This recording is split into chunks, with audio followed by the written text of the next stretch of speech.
What's going on, everyone? So, looking at the Lakers' schedule, it is tough and it is brutal right out the gate. And it begs the question of now that the Lakers can see the landscape and see how tough their schedule is, and see, right out the gate, our first 5 games, the Lakers could arguably go 0-5, right? Like, it is tough, and it doesn't really relinquish at any point. It's just like boom, boom, boom, boom, boom, boom, boom, boom, boom, boom, boom. Right? They have less back-to-back games, which is good, but only by 2. They had 15 last year. They have 13 this year. Nice, decent home stretch to start, but they also have several road trips, and it's tough. It's brutal, and it really just adds more urgency, in my opinion, to upgrade and land a trade before training camp, right? Training camp's still a month and a half away. I think something needs to get done. Now, before I dive into the trade front of it, I do think that, better coaching, right? How do I feel about JJ Redick, which I think JJ Redick's going to be much better than Darvin Ham, but even if you feel like he won't be, the coaching staff, period, just the overall staff is better than JJ Redick, or than Darvin Ham's staff, right? So you add the coaching, hopefully better health. You add a energized and excited LeBron James because he's playing with his son. He just won an Olympic gold medal, just won the MVP in the Olympics, all that stuff. Anthony Davis, a lot of the same things, right? Excellent in the Olympics, arguably second best player start to finish for Team USA, right? You start adding that in, add another year of chemistry. I do think that the Lakers have a very good shot. I do think the Lakers are a top 5 to 6 seed at the worst. The thing is that they just, not a lot of margin for error. Not a lot at all. Really no margin for error, particularly in the West. But you look at the schedule, and it's just out the gate, you got just a haymaker after haymaker after haymaker, right? And to me, the more talent, the more just better, the better the roster, the better opportunity you have to win. And, the Lakers the last few seasons have had to really make a strong push at the end of the season, right? Obviously, we started 2-10 2 seasons ago, and it was like, man, we're not even going to make the playoffs, and the Lakers had to win 30 out of 40 games or whatever just to make the play in, and they end up doing it. And then last year, right, it was a lot of the same thing. Like they had to really buckle down and win a bunch of games at the end of the season. It literally came down to the last game of the season. It's just like you're just putting all this extra pressure on yourself, and to be fair, right, dealt with some injuries, dealt with the handicap of Darvin Ham, right? The Lakers had lost 10 out of 13 games.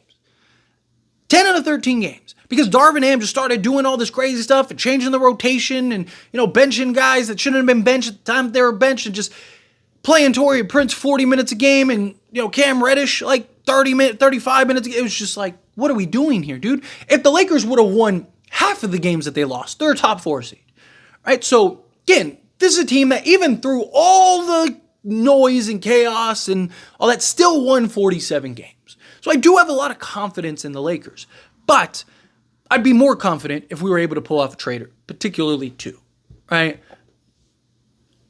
If a trade isn't there, it's not there.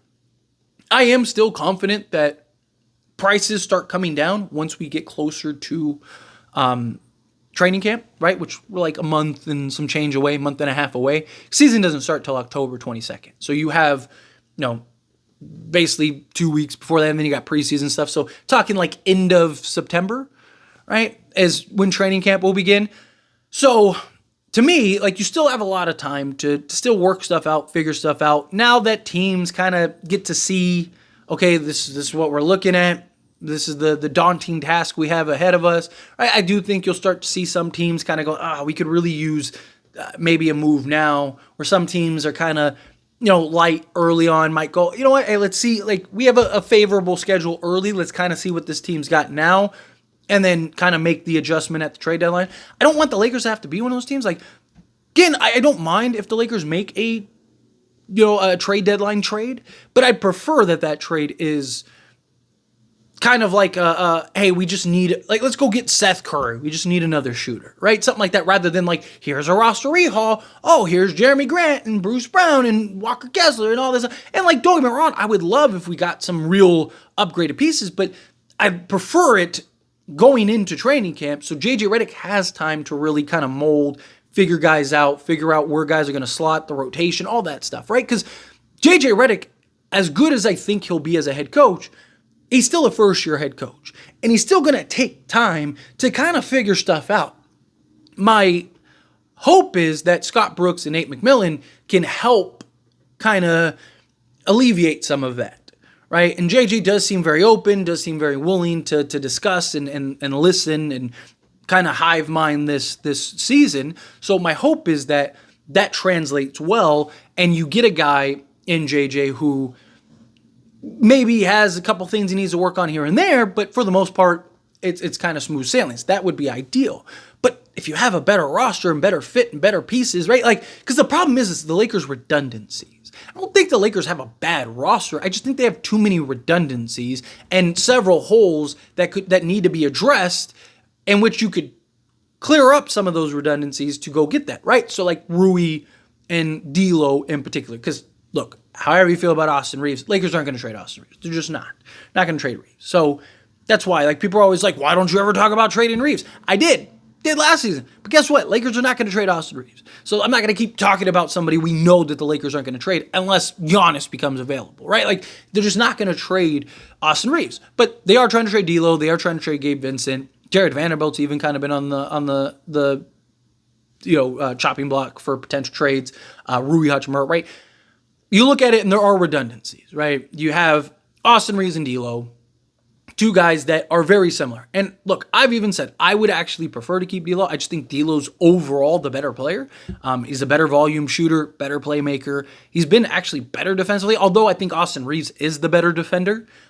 Just last season in particular, D'Lo was actually, for the most part, better. He was serviceable. He's not a good defender by any stretch, but he's serviceable, right? So, again, I just think you have a redundancy in the backcourt.